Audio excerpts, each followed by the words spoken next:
Hello everybody, welcome back to my YouTube channel. So guys, in this video I'm gonna be showing you how to verify your Cash App without ID.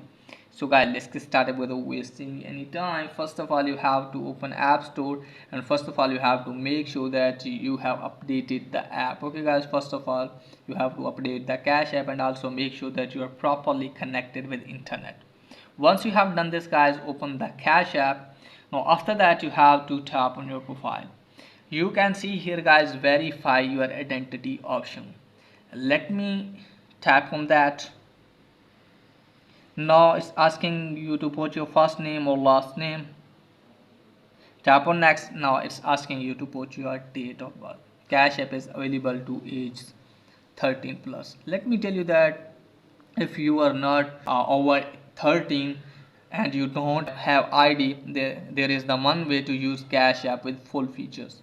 Let me tell you that if you are plus 13 and you can easily use Cash App with the full feature by verifying your identity. Let me tell you that there is a possible way to use Cash App with full feature without your ID. So for that guys, you have to close this page. Now open the Cash App, tap on your profile, then you have to go to family account and just simply you have to tap on I am a teen, and you have to send the request to your parents and tell them that they can add you as a family member and you can use your family account with the full feature of Cash App. But it's not possible to verify the Cash App without ID. Okay guys, when you got 13 you can easily verify your identity by using your driving license or ID. So that's pretty much for today's video. If the video is helpful, please like and subscribe my channel. Thanks for watching.